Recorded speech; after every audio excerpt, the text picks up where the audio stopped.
سلام به شما که دوستتان داریم بی قید و شرط با هر نژاد و قومیت و مزاج و در هر کجای این کره زیبا که زیست میکنید. امروز میخوام در مورد توجه به تمایلات درونی، میل‌ها و هوس‌های غذایی صحبت بکنم، اهمیت اونها رو خدمت شما بگم و اینکه چرا بعضی وقت این هوس‌ها در انسان ایجاد میشه. البته بگم این هوس‌ها همیشه مربوط به دوران بارداری نیست. خیلی وقتها آدم‌ها هوس‌هایی دارن که درسته و نشانگر یک سری کمبودها در بدنه. اینا رو خدمت شما میخوام بگم در این ویدیو و اینکه ما چیکار بکنیم که هوس‌های واقعی رو از غیر واقعی تشخیص بدیم. برای حفظ سلامتیمون توجه به ندای درونی خیلی مهم است.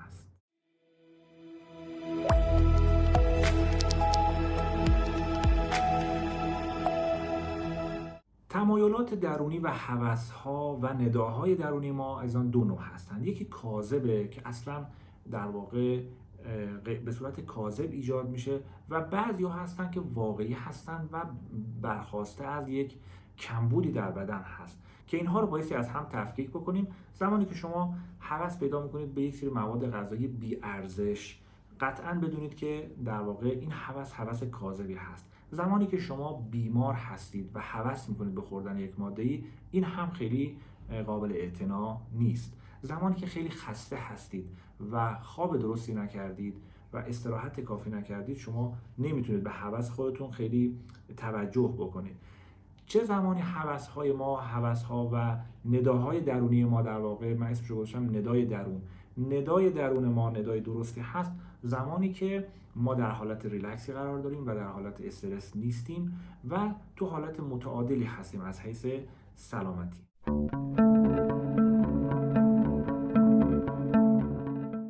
گاهی وقت احساس میکنید یک غذای شورمزه نیاز دارید یا هوس و میل پیدا میکنید بهش. این خیلی حس مهمی عزیزان. حس استفاده از شوریجات مهمه، خصوصا نمک. چرا؟ به خاطر اینکه بدن شما داره یک پیامی به شما میده. پیام کمبود برخی از املاح رو داره میده و میگه که من منیزیم میخوام، کلسیم میخوام، روی میخوام و املاح مختلفی که داره به زبانی در قالب یک حس به شما منتقل میکنه و شما احساس میکنید که نیاز دارید به خوردن یک غذای شورمزه و ممکنه حالا برید سراغ برخی از این شوریجات و اینها که من توصیهم اینه که از نمک استفاده بفرمایید. نمک‌های ارگانیک، ویدیوی نمک ما رو حتما ببینید. نمک منظور NaCl نیست. نمک خوراکی یک کلکسیونی از انواع مواد مختلف و مورد نیاز بدن ما هست، فلزات مختلف، املاح مختلف که بدن ما بهش نیاز داره و این یک پالس بسیار مهمه. پس شوری رو خیلی جدی بگیرید و میتونید یه مقدار نمک رو، 1/4 قاشق چایخوری نمک رو بریزید تو آب، یه مقدار آب لیمو هم بریزید و در طی روز استفاده بفرمایید. نمک ارگانیک منظورم هست. گاهی وقت عزیزان شما تمایل پیدا میکنید، هوس میکنید که شکلات بخورید.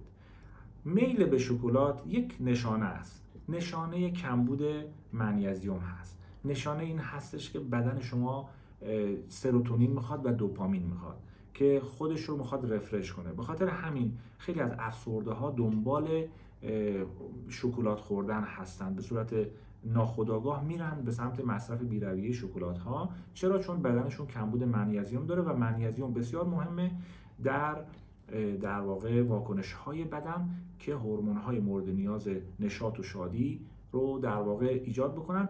ضمن اینکه وقتی که این حس وجود داره، یک نشانه دیگه هم هست، اونم اینه که در روده افراد پروبیوتیک ها کم هستن و اون هورمون سروتونینی که توسط باکتری ها تولید میشه در واقع کم هست که این هم یک نشانه است و بایستی اینجا به این ندا پاسخ بدیم و بریم منابع اولا منیزیم رو به صورت طبیعی، منابع منیزیم در آجیل ها هست، در مواد غذایی سبز برگ خصوصا برگ پهنا هست، اینا رو بیشتر در رژیم غذاییتون قرار بدین و رفع یبوست بکنید و مواد غذایی فیبردار بیشتر استفاده بکنید تا باکتری های پروبیوتیکتون افزایش پیدا کنه، خصوصا شوریجاتی که به صورت سنتی تهیه میشه. این شوریجات میتونه باکتری های مفید روده رو افزایش بده و این افزایش تأثیر میذاره روی تولید سروتونین بیشتر و نشاط بیشتر.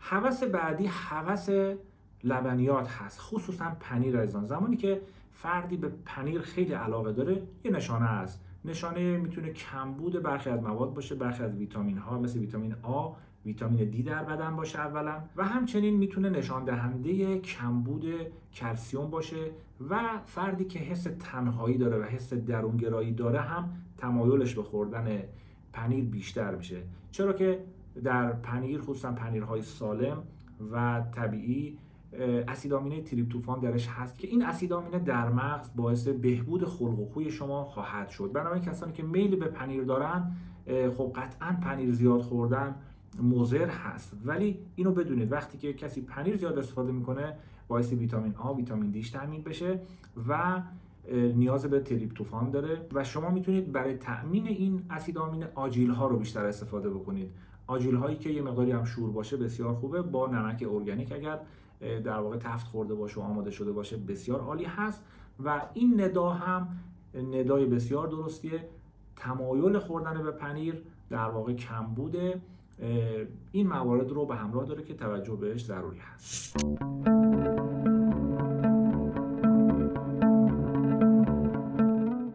میل بعدی میل به خوردن سیب زمینی سرخ کرده هست. این میل هم میل در واقع مهمی هست. گویای اینه که فرد نیاز به چربی‌های سالم داره، خصوصا امگا 3 و امگا 3 رو شما میتونید از طریق خوردن روغن زیتون، از طریق ماهی‌های چرب تأمین بکنید که این ندا هم یه ندای واقعی و بسیار مهم هست. یعنی هوسی که دارید ندای درون شما هست به این نیاز.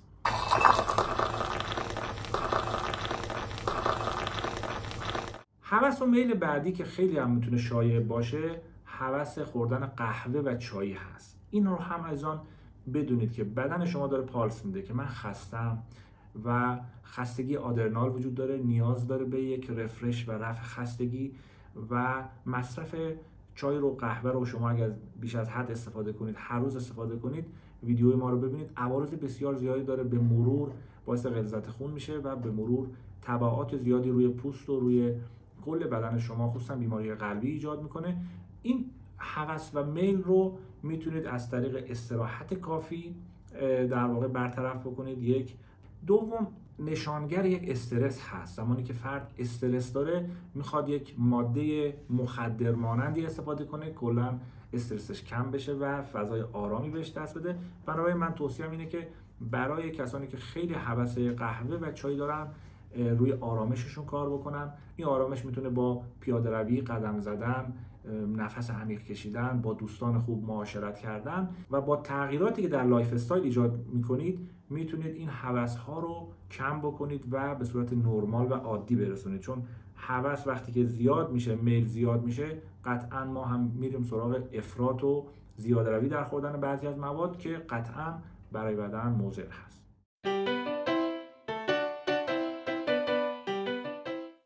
میل و هوس بعدی تشنگی هست. هوس نوشیدن آب. گاهی وقتی شما دوست دارید آب بنوشید.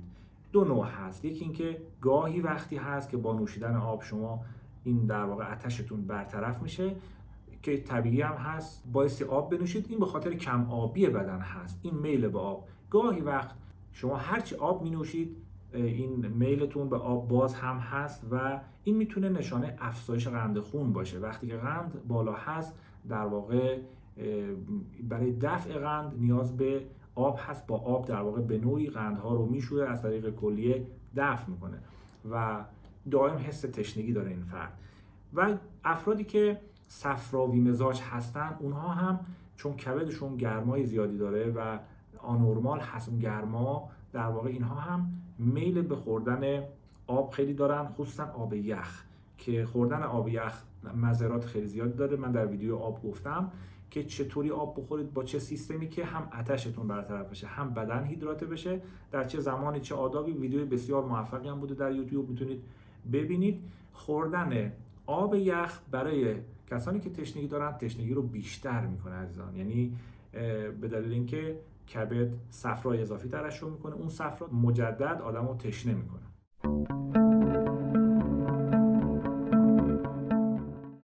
هوس بعدی هوس شیرینی هست. خیلی‌ها تمایل دارن که شیرینی بخورن، شیرینی زیاد بخورن. این هم یه نشانه هست، نشانه کمبود کروم، ویتامین B1، تریپتوفان که روی مغز خیلی تاثیر داره و نشانه کمبود منیزیم هست. این میتونه یه پالس خیلی جدی باشه. هوس به شیرینی عزیزان خیلی جدی هست. بهترین طبیب برای هر کسی خودشه. این توصیه پدر بزرگ من بود که میگفت بابا جان من خودم دکتر خودمم و این باعث شد که 70 سال میگفت من حتی یک قرص نخوردم تا حالا آمپول نزدم و صحیح و سالم بود که بعد در اثر یک تصادفی البته فوت کردن، ولی ایشون خیلی سالم بود و همیشه اصطلاحش این بود من خودم دکتر خودم هستم. و من در این چنل سعی میکنم مطالبی رو از تجربیات خودم بگم خدمت شما عزیزان که شما خودتون پزشک خودتون بشید، خودتون بتونید در واقع با توجه به ندای درونتون متوجه بشین که چه کمبودایی بدنتون داره، چه موادی بخورید، چی نخورید که سالم بشید و تنت به ناز طبیبان نیازمند مباد. کانال ما رو سابسکرایب میکنید، لایک که میدید ما خیلی خوشحال میشیم، کامنت که میدین بیشتر خوشحال میشیم، خصوصا وقتی که اسم شهراتون رو می‌نویسین و خصوصا درمان که میشین برای ما پیام میدید.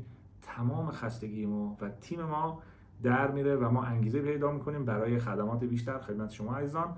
چنل دکتر جاوید در تلگرام هم بعضی از مطالب و پیام های مکتوبی اونجا میذاریم، میتونید عضو بشید.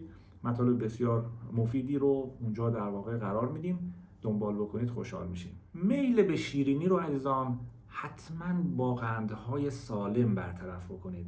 این یک نیاز طبیعی هست، ولی قندها دو نوعن، قندهای مصنوعی و قندهای طبیعی. و قندهای طبیعی هستن که این میل رو اگر شما برطرف بکنید در واقع به صورت واقعی این میل برطرف میشه، در صورتی که قندهای مصنوعی این کارو نمیکنه. چون قندهای مصنوعی مثل شکر سفید وقتی شما مصرف میکنید اون قسمت از مغز رو فعال میکنه که بهش میگن بخش پاداشدهی مغز، که اون بخش همون قسمتی هستش که مواد مخدر هم دقیقا همون قسمت رو فعال میکنه، الکل هم همون قسمت رو فعال میکنه و به همین خاطر هست که شکر سفید به نوعی اعتیاد آور هست. وقتی شما شکر سفید میخورید اعتیاد آور هست و اتفاقا شما رو خسته تر میکنه و نه تنها خستگیتون رو برطرف نمیکنه، اینکه خسته تر هم میشید. شما نیاز دارید به دوپامین بیشتر و به اندازه دوپامین بیش از حد در بدن تولید بشه در واقع مشکلاتی ایجاد میکنه. ولی قندهای طبیعی و مثل عسل، مثل توت خشک، مثل انجیر، خرما و شربت هایی که با قندهای طبیعی درست میشه اینها این عوارض رو نداره. هوس به غذاهای تند خیلی مهمه عزیزان. وقتی که شما میل به خوردن تندیجات دارید چند تا پیام داره بدن میده.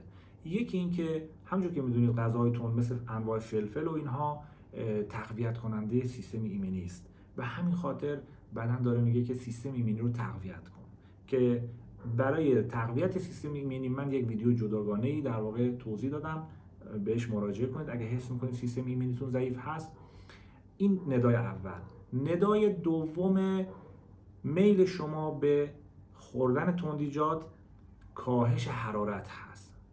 تندیجات جالبه، وقتی که شما مصرف میکنید در ابتدا بدن گرم میشه و بعد متابولیسم افزایش پیدا میکنه، تعریق رو باعث میشه و بعد بدن سریع خنک میشه و این همون چیزی هست که در کشورهای عربی شما شاهد هستید که مناطق گرمسیر و کشورهای عربی، کشورهای مثل هند و اینها ادویه و تندیجات خیلی دوست دارن. چرا؟ چون باعث خنکی تن و کاهش حرارت بدن میشه و مقاومتشون در محیط‌های گرم رو افزایش میده. بنابراین توجه به این هوس و این میل و این ندای درونی خیلی مهمه. و مورد بعد که این تمایل و این هوس خوردن تندیجات رو زیاد میکنه کمبود باکتری های روده هست. زمانی که باکتری های روده کم میشن یه پیامه. این پیام در واقع گویای این هست که باکتری های مفید روده کم شده و شما نیاز دارید به مواد پروبیوتیک، فیبرها، سبزیجات و خصوصا شوریجات خونگی که حالت تخمیری هم پیدا کرده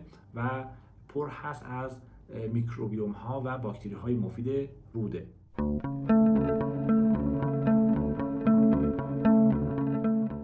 هوس بعدی یه عده هستن که تمایل زیادی دارن به خوردن خاک، به خوردن یخ، خوردن گچ که یک بیماری در واقع به نام پیکا که این هم میتونه نشانه‌ای باشه از کمبود برخی از مواد مثل آهن، خصوصا آهن که برای خونسازی خیلی مهم هست و این افراد معمولا دچار کمبود آهن هستن و برای رفع اون هم شما میتونید منابع زیادی وجود داره که آهن خوبی داره، خصوصا یونجه، خصوصا بذر یونجه، گوشت و مواد دیگه‌ای که توش آهن داره، اینها استفاده میکنن و میل به خوردن یخ، خاک و مواد در واقع غیر مغذی در اینها برطرف میشه.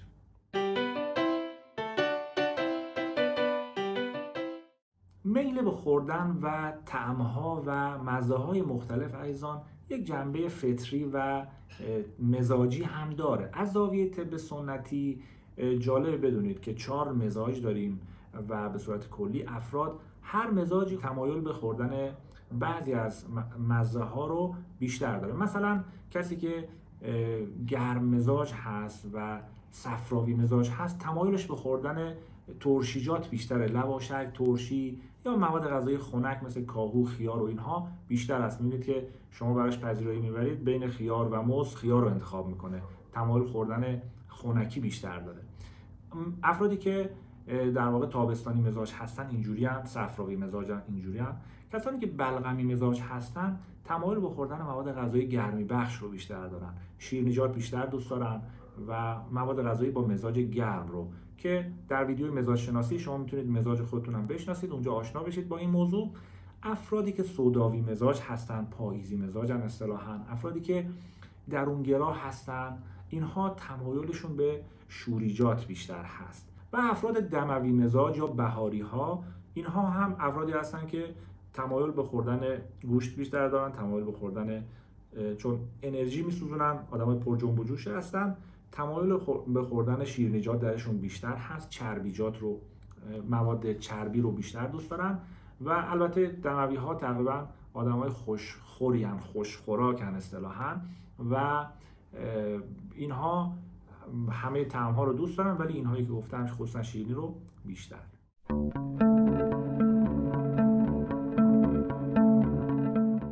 بریم سراغ روش‌های کاهش هوس‌های غذایی، چون بعضی وقت واقعا دردسرساز میشه و افراد در خوردن بعضی از مواد اینقدر افراط میکنن که دچار یه بیماری میشن و از اون ور بوم میافتن. بنابراین چه کنیم که هوس‌هامون هوس‌های طبیعی باشه و دچار افراط نشیم و اینها رو بتونیم کنترل بکنیم. 1. ایجاد آرامش و عدم استرس و عدم آرامش ایضاً تعادل هورمونی رو به هم میزنه و هوس‌های غذایی کاذبی به وجود میاره.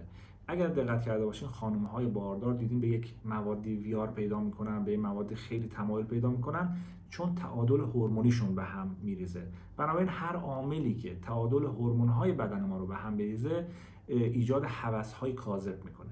پس یکی از اونها استرس هست، استرس هورمون‌های ما رو تغییر میده. حالا چه چیزی اینها رو خنثی میکنه؟ ورزش، پیاده‌روی روز 15 دقیقه باعث میشه که هوس‌های ما کنترل میشه. مورد بعد استراحت کافی و خواب کافی باعث کنترل هوس‌های غذایی نادرست میشه. مورد بعد مصرف آب هست. نوشیدن آب خیلی وقتها این هوس‌های کاذب رو ایضاً برطرف میکنه. این هم بدونید که وقتی گرسنه هستید و وقتی تشنه هستید در شرایطی قرار میگیره بدن که نمیتونه تشخیص بده که الان گرسنه یا تشنه. خصوصا برای افرادی که میخوان لاغر بشن، من در ویدیوی لاغری به این قضیه خیلی توجه دادم شما رو که اول آب بنوشید، نوشیدنی بنوشید و اگر گرسنگیتون برطرف نشد بعد برید سراغ مواد غذایی. بنابراین وقتی که تمایل پیدا میکنید، هوس پیدا میکنید، میخواید به اون ندای درونتون توجه بکنید، اول آب بنوشید. مورد بعد پروتئین به اندازه کافی بخورید. البته پروتئین که میگیم منظورمون فقط گوشت نیست، بیشتر نیاز ما از پروتئین ها در 4 مغز، پسته، بادام، فندق، گردو تامین میشه. وقتی شما اینها رو مصرف بکنید هورمون هایی که اشتها و در واقع هوس های غذایی رو کنترل میکنن مثل گرلین، مثل دوپامین توسط این پروتئین ها ساخته میشه. بنابراین پروتئین به اندازه کافی مصرف بکنید. مورد بعد صبحانه بخورید. عزیزان یکی از اون مواردی که هوس های کاذب رو برطرف میکنه مصرف صبحانه هست. صبحانه خوردن خیلی مهمه، جدی بگیرید به دلیل تنظیمات هورمونی که در بدن اتفاق میفته با خوردن صبحانه. مورد بعد دارچین استفاده بکنید. کسانی که خیلی تمایلات غذایی و هوس‌هایی دارن دارچین استفاده بکنن. دارچین با کنترل قند خون، قند رو که کنترل میکنه و کاهش میده، هوس‌های کاذبی که در اثر افزایش قند در بدن به وجود میاد خنثی میکنه. بنابراین یک تیکه دارچین در دهان بذارید و میتونید مزمزه کنید، یا گاهی وقتی دارچین تو غذا بریزید، پودر دارچین یا دمنوش دارچین رو استفاده بفرمایید. مورد بعد گرسنگی زیاد به خودتون ندید. کسانی که رژیم‌های افراطی میگیرن اینها هم بدنشون از حالت تعادل خارج میکنن و گاهی وقتی یه ولعی پیدا میکنن به بعضی از مواد غذایی که میتونه گاهی وقتی افراط باشه و نادرست. ممنون از اینکه با ما همراه بودید عزیزان و امیدوارم این ویدیو هم یک قدم باشه در راستای افزایش سلامتی شما عزیزان. خدا نگهدار.